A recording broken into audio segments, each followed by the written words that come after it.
महाराष्ट्र के राज्यपाल श्री भगत सिंह कोश्यारी जी, महाराष्ट्र के मुख्यमंत्री श्री उद्धव ठाकरे जी, महाराष्ट्र में नेता प्रतिपक्ष श्री देवेंद्र फडणवीस जी, मुंबई समाचार के एमडी श्री एच.एन. कामा जी, मेहरबान कामा जी, एडिटर भाई नीलेश दवे जी, अखबार से जुड़े सभी साथी, देवी और सज्जनों, पहला तो नीलेश भाई जे कहूं એની સામે મારો વાંધો પહેલા નોંધાવી દઉં। એમણે કહ્યું ભારત ભાગ્ય વિધાતા, ભારત ભાગ્ય વિધાતા જનતા જનાર્દન છે। 130 કરોડ દેશવાસી છે, હું તો સેવક છું।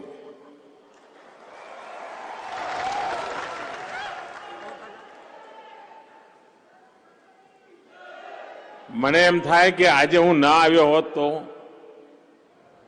કામા સાહેબ, મને વિચાર આવ્યો કે આજે હું ના આવ્યો હોત તો મેં ઘણું બધું ગુમાવ્યું હોત। કારણ આમથી જોવાનું શરૂ કરું છું, લગભગ બધા પરિચિત ચહેરા દેખાય છે।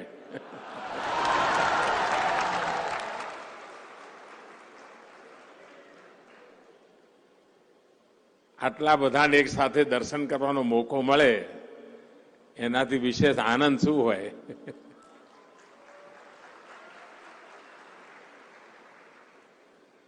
ત્યાંથી ખીચડી હાથ ઊંચા કરી પગે લાગે છે।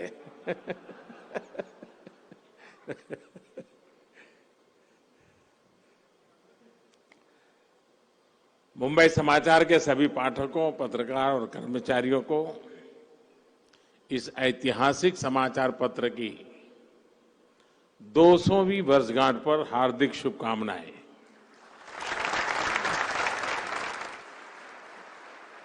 इन 2 सदियों में अनेक पीढ़ियों के जीवन को, उनके सरोकारों को मुंबई समाचार ने आवाज दी है। मुंबई समाचार ने आजादी के आंदोलन को भी आवाज दी और फिर आजाद भारत के 75 वर्षों को भी हर आयु के पाठकों तक पहुंचाया। भाषा का माध्यम जरूर गुजराती रहा, लेकिन सरोकार राष्ट्रीय था।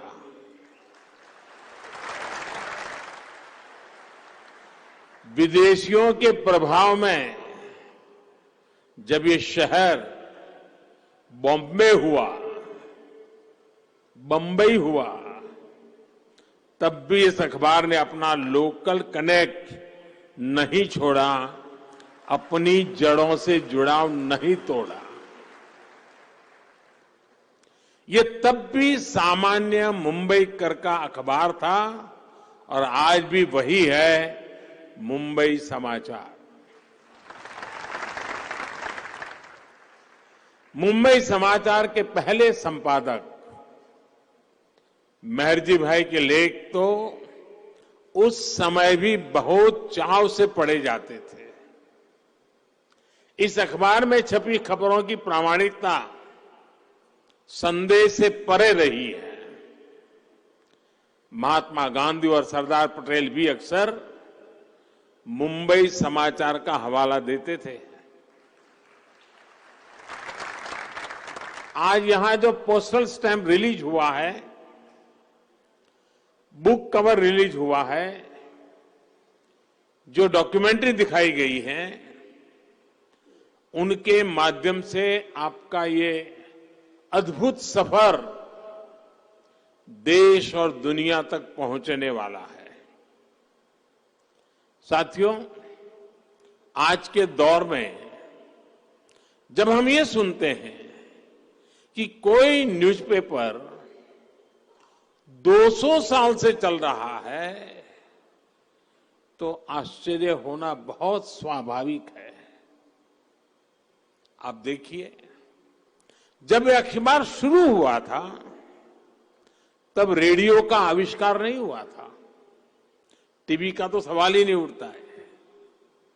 बीते 2 वर्षों में हम सभी ने अनेक बार 100 साल पहले फैले स्पेनिश फ्लू की चर्चा की है, लेकिन अखबार उस वैश्विक महामारी से भी 100 साल पहले से शुरू हुआ था। तेजी से बदलते दौर में जब ऐसे तथ्य सामने आते हैं, तब हमें आज मुंबई समाचार के 200 वर्ष होने का महत्व और ज्यादा समझ में आता है। और ये भी बहुत सुखद है कि मुंबई समाचार के 200 वर्ष और भारत की आजादी के 75 वर्ष का संयोग इस वर्ष ही बना है। इसलिए आज के इस अवसर पर हम सिर्फ भारत की पत्रकारिता के उच्च मानदंडों, राष्ट्रभक्ति के सरोकार से जुड़ी पत्रकारिता का ही उत्सव नहीं मना रहे, बल्कि ये आयोजन आजादी के अमृत महोत्सव की भी शोभा बढ़ा रहा है। जिन संस्कारों, जिन संकल्पों को लेकर आप चले हैं, मुझे विश्वास है कि राष्ट्र को जागरूक करने का आपका ये महायज्ञ अबाध ऐसे ही जारी रहेगा। साथियों, मुंबई समाचार सिर्फ एक समाचार का माध्यम पर नहीं है, बल्कि एक धरोहर है। मुंबई समाचार भारत का दर्शन है, भारत की अभिव्यक्ति है। भारत कैसे हर झंझावात के बावजूद अटल रहा, उसकी झलक हमें मुंबई समाचार में भी मिलती है। समय, काल, परिस्थिति के हर बदलाव के साथ भारत ने खुद को बदला है, लेकिन अपने मूल सिद्धांतों को और मजबूत किया है। मुंबई समाचार ने भी हर नए बदलाव को धारण किया। सप्ताह में 1 बार से सप्ताह में 2 बार, फिर दैनिक और अब डिजिटल, हर दौर की नई चुनौतियों को इस समाचार पत्र ने बखूबी अपनाया है। अपनी जड़ों से जुड़े हुए, अपने मूल पर गर्व करते हुए कैसे बदलाव को अंगीकार किया जा सकता है, मुंबई समाचार इसका भी प्रमाण है। साथियों, मुंबई समाचार जब शुरू हुआ था, तब गुलामी का अंधेरा घना हो रहा था। ऐसे कालखंड में गुजराती जैसी भारतीय भाषा में अखबार निकालना इतना आसान नहीं था। मुंबई समाचार ने उस दौर में भाषाई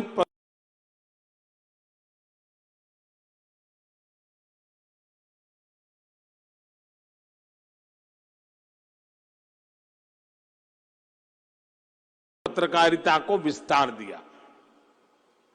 इसकी सफलता ने को माध्यम बनाया। लोकमान्य तिलक जी ने केसरी और मराठा साप्ताहिक पत्रों से आजादी के आंदोलन को धार दी। सुब्रमण्यम भारती की कविताओं, उनके लेखों ने विदेशी सत्ता पर प्रहार किए। साथियों, गुजराती पत्रकारिता भी आजादी की लड़ाई का बहुत प्रभावी माध्यम बन गई थी। फरदून जी ने गुजराती पत्रकारिता की एक सशक्त नींव डाली। गांधी जी ने दक्षिण अफ्रीका से अपना पहला अखबार इंडियन ओपिनियन शुरू किया था, जिसके संपादक जूनागढ़ के मनसुख लाल नागर थे। इसके बाद पूज्य बापू ने पहली बार एडिटर के रूप में गुजराती अखबार नवजीवन की कमान संभाली, जिसे इंदुलाल याग्निक जी ने उनको सौंपा था। एक समय में एडी गोरवाला का ओपिनियन दिल्ली में सत्ता के गलियारों में काफी लोकप्रिय था। इमरजेंसी के दौरान सेंसरशिप के चलते प्रतिबंध लगा तो उसके साइक्लोस्टाइल प्रकाशित होने लग गए थे।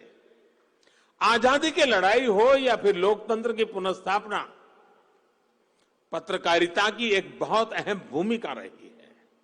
इसमें भी गुजराती पत्रकारिता की भूमिका उच्च कोटि की रही है। साथियों, आजादी के अमृतकाल में भी भारतीय भाषाओं की एक अहम भूमिका रहने वाली है। जिस भाषा को हम जीते हैं, जिसमें हम सोचते हैं, उसके माध्यम से हम राष्ट्र की क्रिएटिविटी को निखारना चाहते हैं। इसी सोच के साथ नई राष्ट्रीय शिक्षा नीति में मेडिकल पढ़ाई हो, साइंस और टेक्नोलॉजी की पढ़ाई हो, वो स्थानीय भाषा में कराने का विकल्प दिया गया है। હવે ગામડાનો ગરીબ માનો દીકરો કે દીકરી ગુજરાતીમાં 12મું ધોરણ ભણીને પણ ડોક્ટર બની શકશે।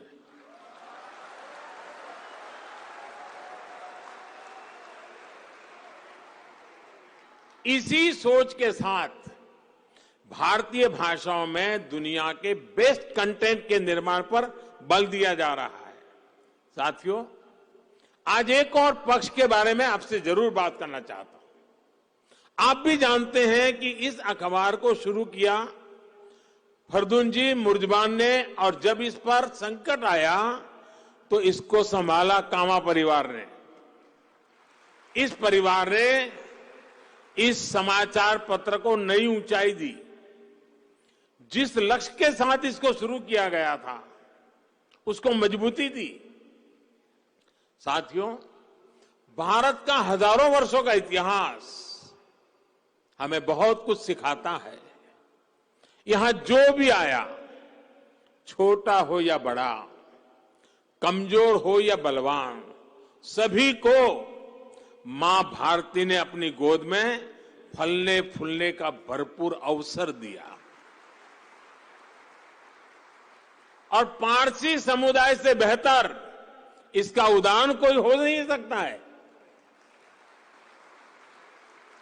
जो कभी भारत आए थे, वो आज अपने देश को हर क्षेत्र में सशक्त कर रहे हैं। आजादी के आंदोलन से लेकर भारत के नवनिर्माण तक पारसी बहन भाइयों का योगदान बहुत बड़ा है। संख्या से हिसाब से समुदाय देश के सबसे छोटे समुदायों में से हैं। एक तरह से माइक्रो माइनॉरिटी है, लेकिन सामर्थ्य और सेवा के हिसाब से बहुत बड़ा है। भारतीय उद्योग, राजनीति, समाज सेवा, न्यायतंत्र, खेल, पत्रकारिता, इवन सेना, फौज में, हर क्षेत्र में पारसी समुदाय की छाप दिखती है। અને હું ગુજરાતમાં તો જરૂર કહેતો હોઉં છું કે અમને ગુજરાતના લોકોને કોઈ હસતા શીખવાડ્યું હોય તે પારસીએ શીખવાડ્યું। કારણ પારસી થિયેટર એટલે તમે પેટ પકડીને હસતા રહો।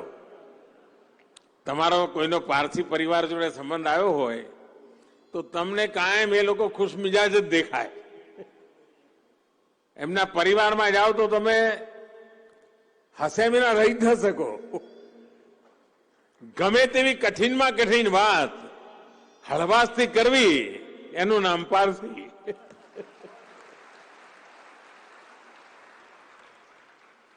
साथियों, भारत की यही परंपरा है, यही मूल्य है जो हमें श्रेष्ठ बनाते हैं। साथियों, लोकतंत्र में चाहे जनप्रतिनिधि हो, राजनीतिक दल हो, संसद हो या न्यायपालिका हो, हर घटक का अपना अपना रोल है, अपनी अपनी निश्चित भूमिका है। इस भूमिका का सतत निर्वाह बहुत आवश्यक है। આપણે ત્યાં ગુજરાતીમાં એક કહેવત છે, જેનું કામ તેનું થાય, બીજા કરે તો ગોતા ખાય। पारसी परिवार में सापड़वा भले, यानी जिसका जो काम है उसी को करना चाहिए। राजनीति हो, मीडिया हो या फिर कोई दूसरा क्षेत्र, सभी के लिए ये कहावत प्रासंगिक है।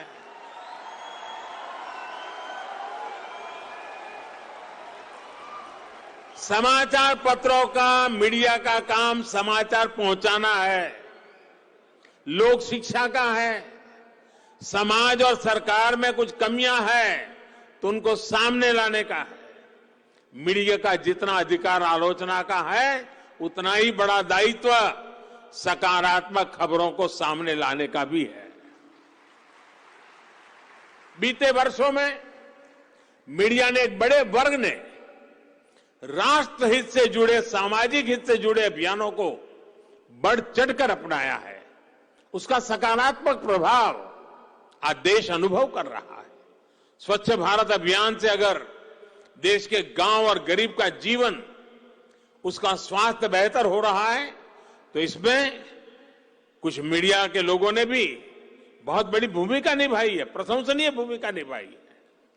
आज भारत अगर डिजिटल पेमेंट्स के मामले में दुनिया में अग्रणी है, तो लोक शिक्षा का जो अभियान मीडिया ने चलाया, उससे देश की मदद हुई है। आपको खुशी होगी, डिजिटल लेन देन दुनिया का 40% कारोबार अकेला हिंदुस्तान करता है।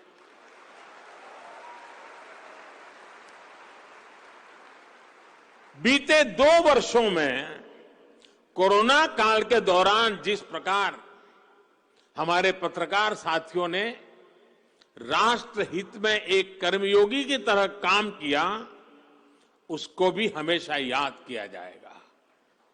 भारत के मीडिया के सकारात्मक योगदान से भारत को 100 साल के इस सबसे बड़े संकट से निपटने में बहुत बड़ी मदद मिली।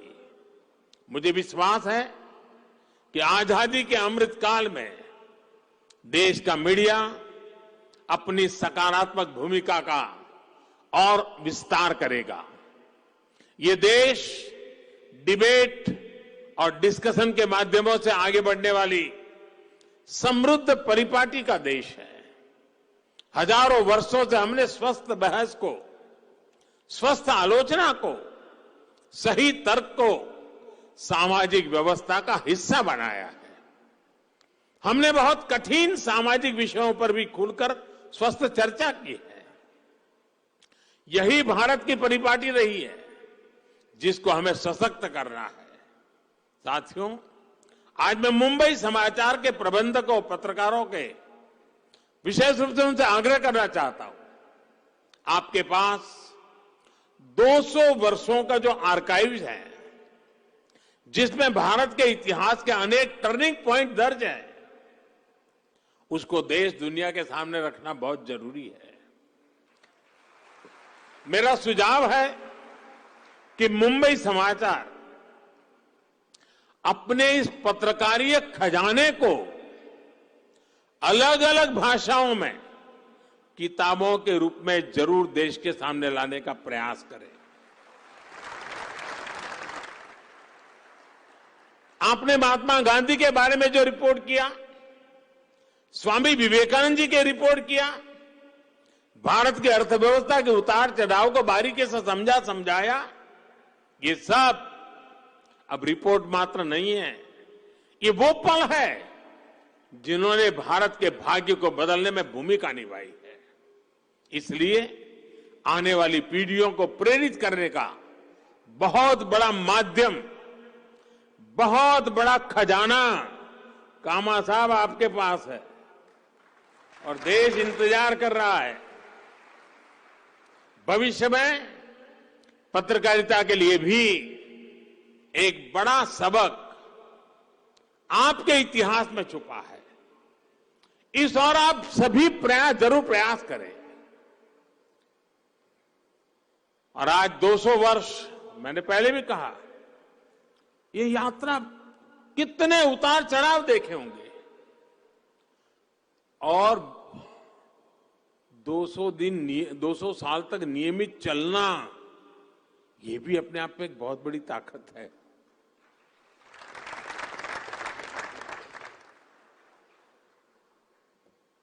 इस महत्वपूर्ण अवसर पर आपने मुझे निमंत्रण दिया, आप सबके बीच आने का मौका मिला। इतने बड़े विशाल समुदाय से मिलने का मौका मिला। और मैं कभी एक बार यहां मुंबई में किसी साहित्य के कार्यक्रम में आया था, शायद हमारे सुरेश भाई दलाल ने मुझे बुलाया था। उस दिन मैंने कहा था कि मुंबई और महाराष्ट्र એ ગુજરાતી ભાષાનું મોસાળ છે।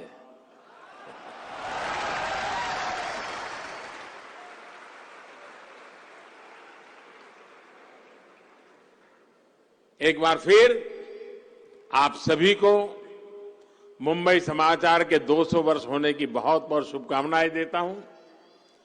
कामा परिवार को अपने राष्ट्र की बहुत बड़ी सेवा की है। पूरा परिवार आपका बधाई के पात्र है। और मैं मुंबई समाचार के सभी पाठकों को भी, वाचकों को भी हृदय से बहुत बहुत बधाई देता हूं। कामा साहब ने जो कहा वो सिर्फ शब्द नहीं थे। 200 साल तक पीढ़ी दर पीढ़ी ये घर में एक अखबार नियमित पढ़ा जाए, देखा जाए, सुना जाए, ये अपने आप में भी उस अखबार की बहुत बड़ी ताकत है जी। और उस ताकत देने वाले आप लोग हैं। और इसलिए मैं गुजरातियों की इस सामर्थ्य को मैं बधाई देना चाहूंगा।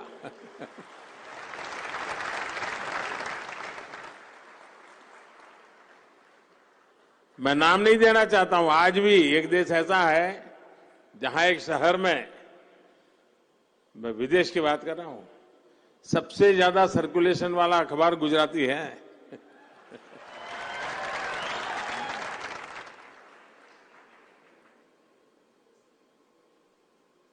इसका मतलब हुआ कि गुजराती लोग शायद जल्दी समझ जाते हैं किस चीज में कहां ताकत है।